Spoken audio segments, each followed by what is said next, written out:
Welcome to the deep dive. This is where we sift through, well, mountains of research, academic papers, cognitive science, all that dense stuff. And boil it down. Exactly. Boil it down into something you can actually use.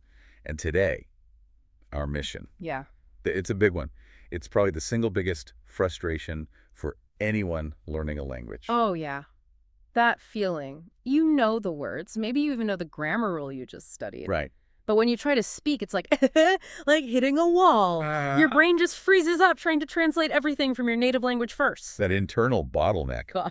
It's painful. You're having this like 5-step mental process just to say hello sometimes. Identify thought, translate to English, translate back to, say, Spanish, try to remember the conjugation. Did I get the subjunctive right? Exactly. And then, maybe, finally, you actually say the word. And the moments passed. The conversation moved on ages ago. And you just feel stuck. We don't just want to speak French or Japanese or whatever. Yeah. We want to think in it. We want it to be automatic, like flipping a switch, the words just come out. And the good news is, the research we've looked at, the sources, they show it's totally possible. But it means really rethinking how we approach learning. Absolutely. It starts with a really fundamental distinction, something the linguist Stephen Kreischen really brought to the forefront. It's the difference between acquisition and learning. Okay, acquisition versus learning. Let's unpack that because I think, most people probably use those terms almost interchangeably. Which one gets us to that automatic speaking we're aiming for? Acquisition. Yeah. Definitely acquisition. That's the subconscious process. Think about how a child picks up their first language. They're not sitting there with grammar books. Not at all. They're just absorbing it naturally without anyone explaining the rules explicitly. It happens when your focus is completely on understanding the message, what someone is trying to tell you, not on how the sentence is built. So it's about communication driving the process. You understand? And the language sort of seeps in. Exactly. And what you get from acquisition is this acquired competence. It's an intuitive feel for the language. Sentences start to just sound right or feel wrong. Even if you can't explain why. Yeah. You just know. You just know. That's the goal, that gut feeling, that automatic sense of correctness. That's what acquisition builds. Okay, so if acquisition is that subconscious, natural way, where does learning sit in? The stuff we actually do in most language classes, memorizing verb tables, grammar rules. Right. So learning is the flip side. It's conscious. It's intentional effort. Studying the rules, doing the drills, consciously trying to memorize things. Okay. And the result of learning is conscious knowledge about the language. But according to Kreischen, this conscious knowledge has a very, very limited role. It functions as what he called the monitor. The monitor. Okay, I've heard that term. It sounds like an editor. Yeah. Sitting inside your head checking things. It is essentially an internal editor.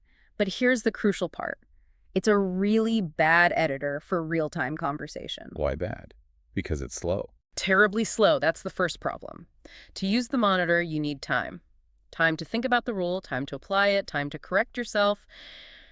In a normal conversation, you just don't have that luxury. Things move too fast. Way too fast.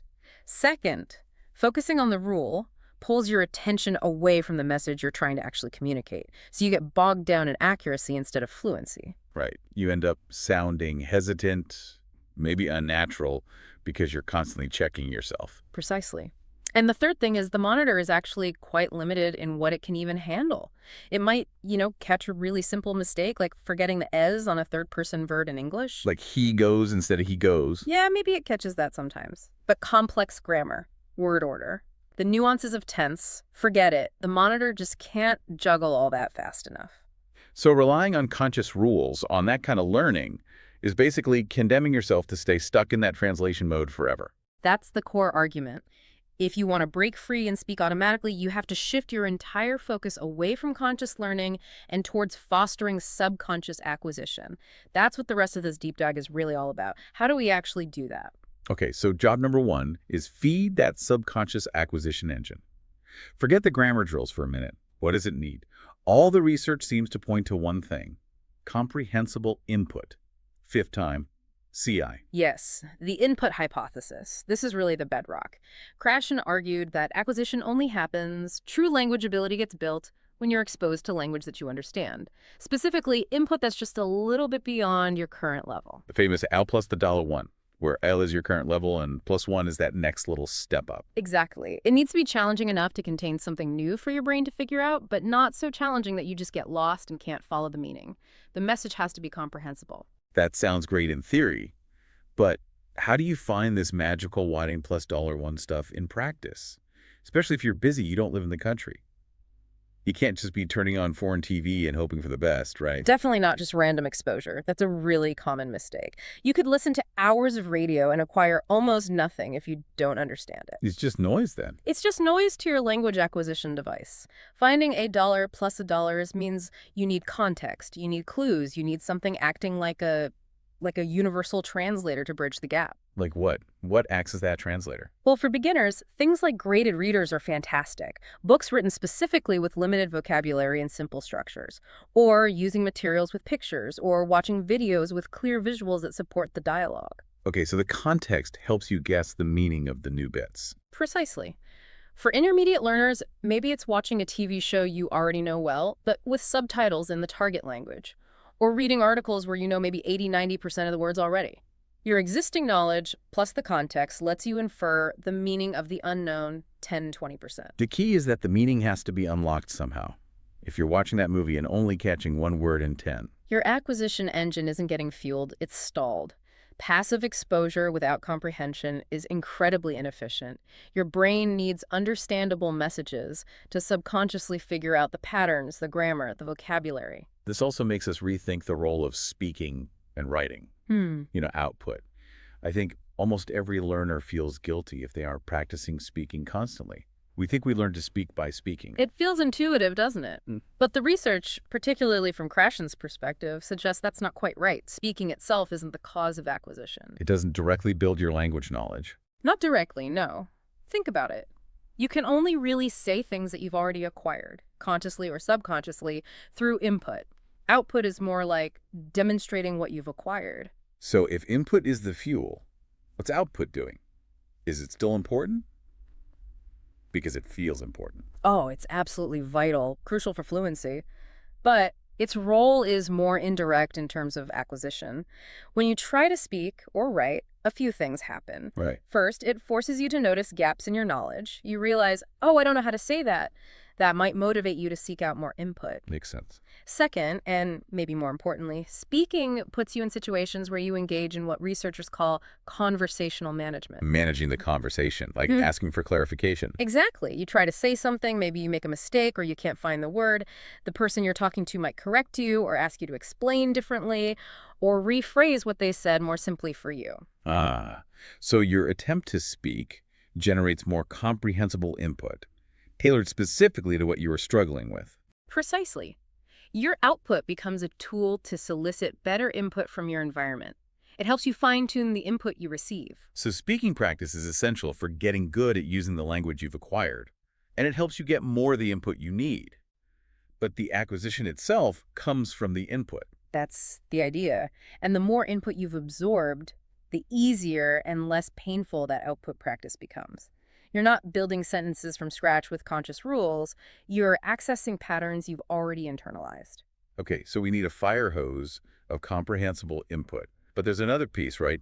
Even if the input is perfect, I plus $1 runners, totally understandable. It might not get through. Right.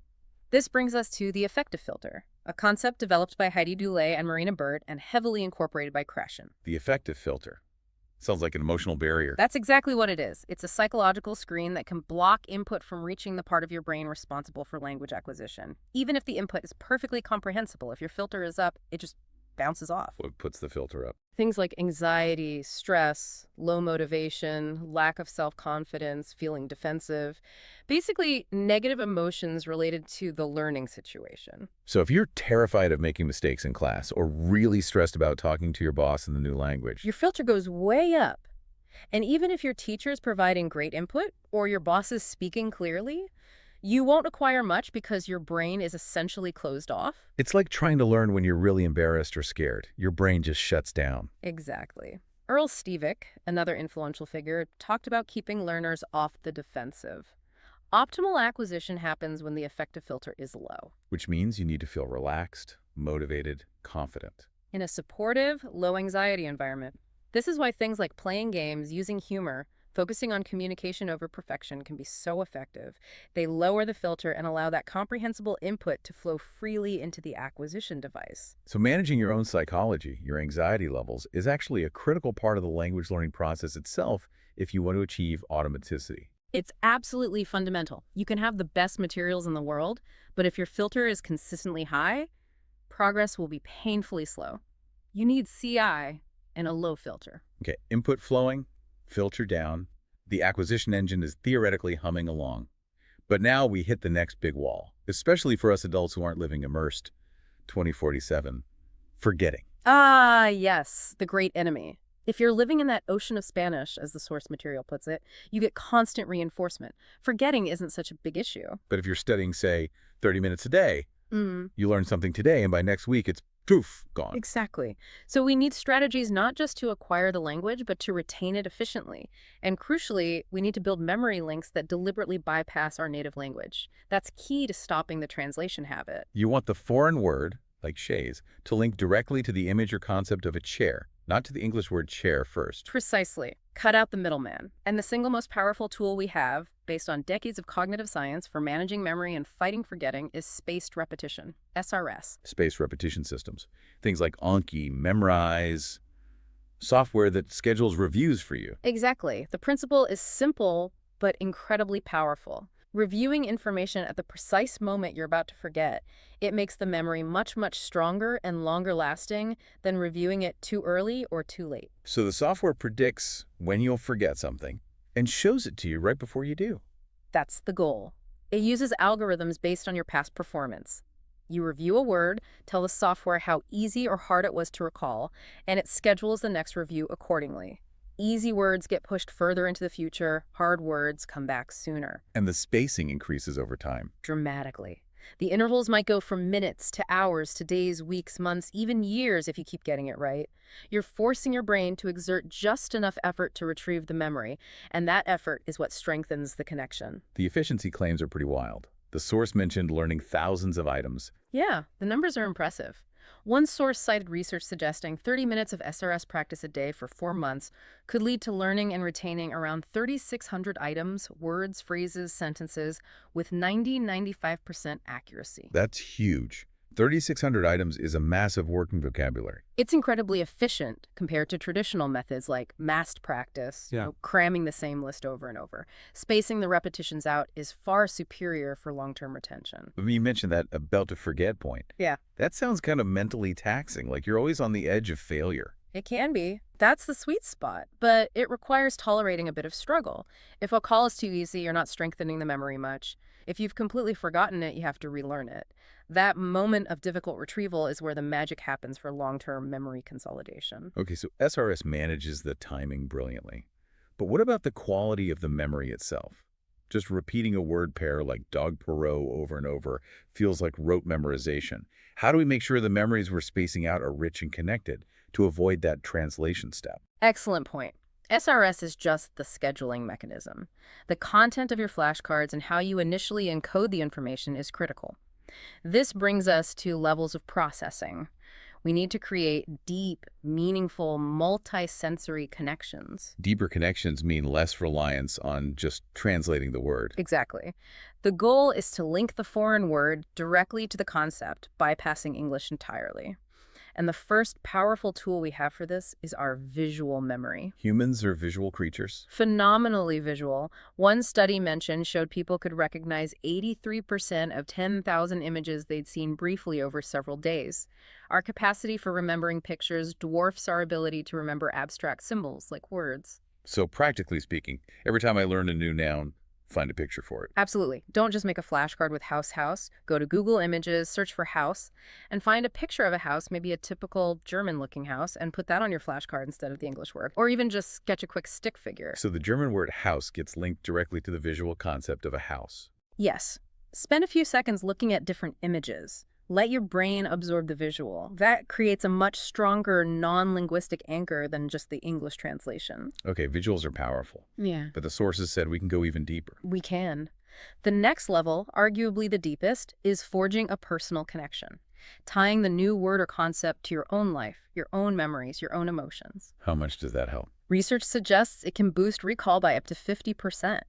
Things that relate to us are inherently more memorable. So for dog, perro in Spanish, don't just use a generic dog picture. Link it to my dog. Yes. Think about your specific dog or your childhood dog. Remember the feel of its fur, the sound of its bark, a specific memory you have with it. Connect Perro to that rich, multisensory personal experience.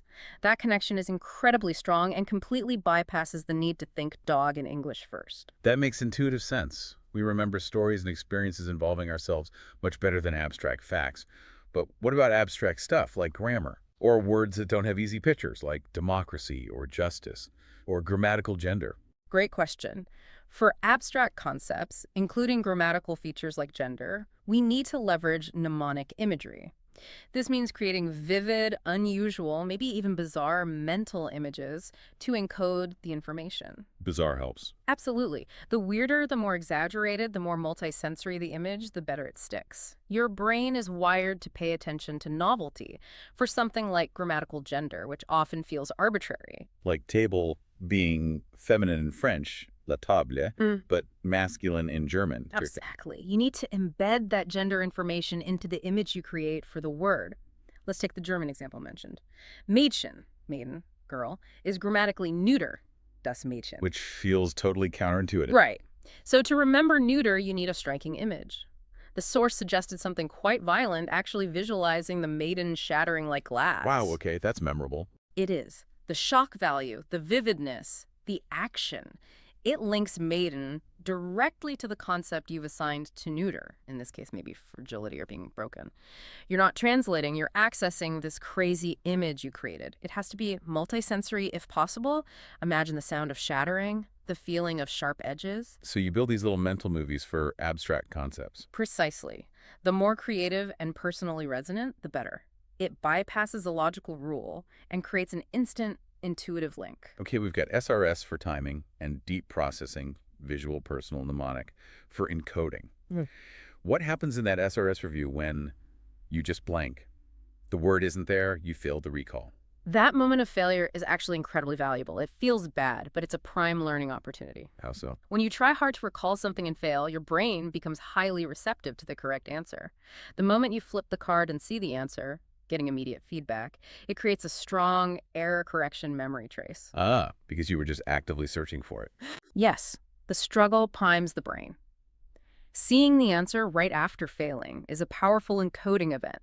You're essentially telling your brain, look, this was the thing you couldn't find. Remember it now. So don't get discouraged by failures in your SRS reviews. They are actually helping you build stronger, more permanent memories. Okay, so we're building this vocabulary network, deeply encoded, personally relevant, visually anchored, bypassing English. Now, how do we get it to sound right and feel right structurally? Seems like the next hurdle. It is, and this starts not with your mouth, but with your ears. Ear training. Mastering the sound system of the language is fundamental, and it's something many adults neglect. Why is it so crucial for stopping translation? Because if you can't accurately hear the distinct sounds of the language, especially sounds that don't exist in your native tongue, you create a disconnect. You can't properly link the spoken word you hear to the written word you read or the concept you've memorized. You mean like minimal pairs, words that sound really similar but have different meanings? Exactly. The classic example is rock and lock for native Japanese speakers. Their language doesn't distinguish between the R and L sounds, so their brains literally filter out the subtle acoustic difference. To them, the words can sound identical. So their brain just doesn't register the difference, even if you play it slowly. At first, often yes. It's a physiological filtering mechanism trained by decades of listening to their native language. The brain learns which sound variations are important for meaning and which aren't, and it starts to ignore the irrelevant ones. Okay, so if your brain can't even hear the difference, how can you possibly learn to produce it correctly or understand native speakers? How do you rewire that filtering? The key seems to be immediate, unambiguous feedback focused specifically on those problem sounds. Like drills. Very specific drills. The research mentioned involved minimal pair testing. You hear a word, say rock or lock, and you have to identify which one it was, maybe by clicking a button. Instantly you get feedback. Green check mark for correct, red X for wrong. That rapid feedback loop. Yes. That tight loop of listening, guessing, and immediate confirmation or correction seems to be incredibly effective. The study showed that learners could significantly improve their ability to distinguish problem sounds, essentially rewiring their auditory perception in surprisingly short amounts of time, like a few focused 20-minute sessions. Wow.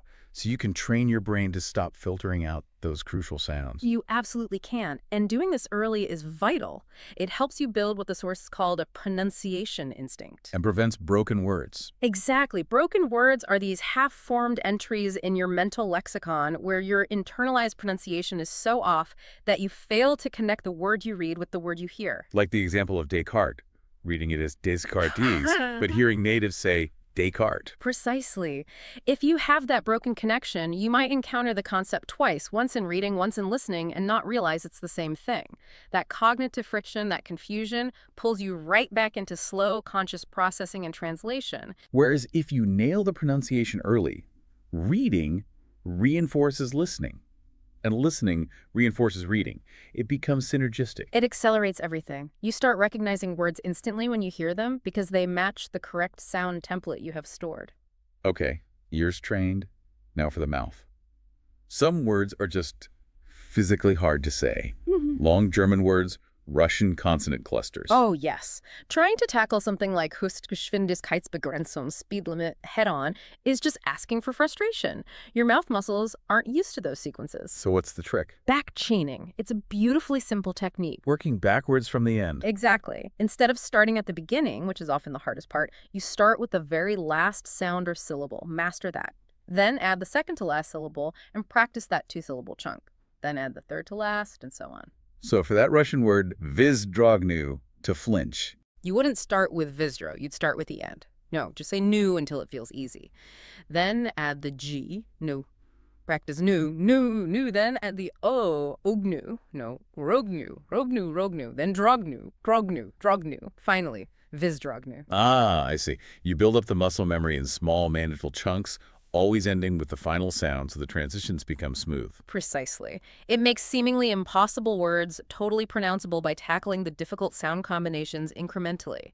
It trains your mouth the way you train your ears, step by step. Fascinating. Okay, ears and mouth are getting tuned up. Let's hit the big one. Grammar. This feels like the heartland of the translation problem. We're constantly thinking, okay, which tense do I need? Is it dative or accusative? Kind of apply the rule. And that conscious rule application is exactly what holds us back from automaticity. The sources are really clear on this. Consciously drilling grammar rules is not an effective way to build fluent, spontaneous speech. It doesn't stick, or it's just too slow. Both, really. And crucially, research suggests you can't just learn your way through the natural developmental stages of grammar acquisition. Everyone seems to go through similar stages regardless of instruction.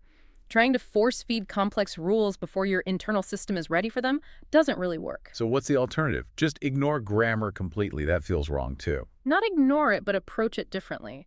Tap into that innate language machine. We all have the same pattern recognition system that figured out the incredibly complex grammar of your native language without any textbooks, just by listening. Feed the machine. Feed the machine. And what does it eat? Comprehensible input, sentences. Lots and lots of understandable sentences. Exactly. So instead of grinding through abstract grammar exercises, the advice is to use grammar books more like a guided tour. A guided tour. What does that mean in practice? It means you do read the explanation. Understand the concept consciously. Why does German have cases? What is the subjunctive mood used for? Get the big picture. Okay, so learn about the grammar. Yes, but then, and this is key, largely skip the boring, repetitive, fill-in-the-blank drills that usually follow the explanation. Skip the exercises. Heresy. Well, skip the ones that just ask you to manipulate forms out of context. Instead, focus on the example sentences provided with the rule. Pick one or two really good ones that clearly illustrate the point, like the Italian plurals example. Learning pizza becomes pizzi, but gelato becomes gelati. Okay, interesting examples. Then what? Then you take those sentences and you put them into your spaced repetition system. You make flashcards for the whole sentence, maybe blanking out the keyword or grammatical ending. Ah, so you're memorizing the pattern in a meaningful context, not the abstract rule itself. Precisely. That sentence becomes a high-quality piece of comprehensible input that does double duty. It consciously illustrates the rule you just read about, and it subconsciously feeds your pattern-finding language machine. So you learn the rule conceptually, but you practice it by internalizing real examples. Exactly. Your brain starts to notice, okay, feminine nouns ending in I often go to E in the plural. Masculine nouns ending in I often go to I. It figures out the pattern implicitly by absorbing dozens of these correct example sentences over time via SRS. That builds the intuitive feel for grammar, which is the only thing fast enough for real conversation. That feels much more organic and less like painful mental algebra during speech. It aligns with how acquisition actually works. You provide the data, the brain finds the patterns. Okay, so we've got the foundation. Massive CI, low filter, deep memory links via SRS and mnemonics, tuned ears and mouth, and grammar acquired intuitively through example sentences. Now, how do we bring it all together for automatic output? How do we practice speaking so that the right stuff comes out without thinking? Right, time to activate all that acquired knowledge. The first principle is synergy, what the sources call the multiple track attack. Attacking from all sides. Exactly. Don't just rely on one textbook, one app, one tutor. Immerse yourself as much as possible in a variety of resources simultaneously. Read different books, use different websites, listen to different podcasts, maybe use a couple of different flashcard decks. Why is variety better than just focusing really hard on one thing? Because language isn't linear. You need to encounter words and structures repeatedly, but in different contexts, unexpectedly. It creates this rub-off effect. Rub-off effect. Yeah, when you learn a word in your SRS app, and then suddenly you hear it on YouTube, then you see it in an article, each unexpected encounter reinforces the memory in a much deeper way than just seeing it again in your flashcard review. It feels like bumping into an old friend. Your brain goes, aha, I know this one. It builds confidence and makes the knowledge more flexible, more readily available. Okay, so variety creates robustness. Then comes the actual practice of speaking. The scary part. The source mentioned the language taboo. Yes, this is a powerful commitment device. When you're in a practice situation, maybe with a tutor or a language exchange partner, make a pact. No English allowed, or no native language allowed, whatever it is. Ooh, that sounds intense. What's the point of putting yourself under that much pressure? Because the moment you get stuck, Yep. the moment you want to revert to English, but you can't, that's the critical moment. That's the moment that matters most, as the source put it. Why? Because it forces you to access what you've acquired. Exactly. That feeling of resistance, of struggling to find the right word or structure using only the target language, is precisely the mental workout that converts passive acquired knowledge into active, usable, fluent speech. You're forced to push the boundaries of what you can express. But panic. What if you just completely freeze up? Won't that raise the effective filter and shut down learning? That's the risk, yes. Which is why you don't just implement the taboo, you also arm yourself with conversational management strategies. You learn how not to revert to English even when you're stuck. Like what? What are these strategies? Things like using fillers to buy time. Well, let me see. Or circumlocution describing the concept using simpler words you do know. It's a thing you use to unlock a door if you forget the word key. Okay, talking around the word. Or changing the subject slightly to something easier you can talk about. Or using stock phrases like, how do you say? Or could you repeat that? Or explicitly asking your partner for help or correction. So you have tools to keep the conversation in the target language, even when you hit a wall. You're negotiating meaning instead of giving up. Precisely. It keeps the input flowing, it keeps you practicing retrieval, and it prevents you from taking the easy but ultimately unhelpful escape route back to your native tongue. This sounds like where having a good tutor or practice carder becomes really invaluable. Absolutely. Especially with online platforms now, like iTalk you mentioned in the sources, finding affordable tutors for focused conversation practice is easier than ever. They can provide that safe space to enforce the language taboo, offer immediate corrections, and give you that crucial tailored input right when you need it. And those corrections. We shouldn't just nod and forget them. Definitely not. This is where feedback becomes incredibly powerful, especially from writing.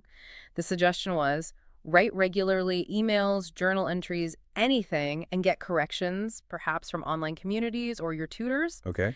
And then, this is the killer technique, turn every single correction you receive into a flashcard for your SRS. Every single one. Every single one. If you wrote, ich habe gegangen, I have went, in German, and someone corrected it to, ich bin gegangen, I have gone, you make a flashcard. Sentence, ich bin gegangen, correct auxiliary for go, answer, bin it. Wow. So you're using SRS not just for vocabulary, but to permanently burn the correct grammar and usage into your memory, targeting your specific repeated mistakes. Exactly. It stops that frustrating cycle of making the same error over and over again. The spaced repetition ensures that the correction sticks, becoming an intuitive part of your language use over time. You're actively debugging your internal language system. That's incredibly practical.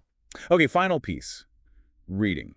We know input is king, and reading seems like the ultimate source of massive input, especially for vocabulary. It really is. You simply cannot reach advanced levels of fluency, where you truly stop translating even complex ideas without a huge amount of reading. The vocabulary demands are just too high otherwise. How high are we talking? The numbers cited were pretty sobering.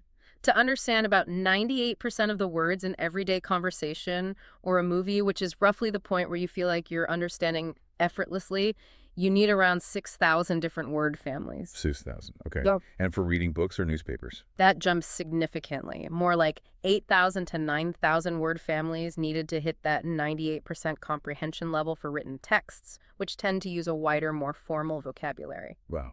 So you just have to read. A lot too. There's no real shortcut around massive exposure through reading to build that kind of vocabulary depth. And we need to read efficiently, too.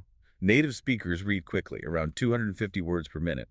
How do we get faster so we're not just slowly decoding every single word? One effective technique mentioned is repeated reading. We're reading the same text multiple times. Yes. Pick a passage, maybe a page or two, read it through once, timing yourself, then read the exact same passage again, trying to go a bit faster, and time yourself again. Do this maybe 3 or 4 times. Why does rereading help speed? Because the first time through, you're doing a lot of heavy lifting, decoding unfamiliar words, figuring out sentence structure.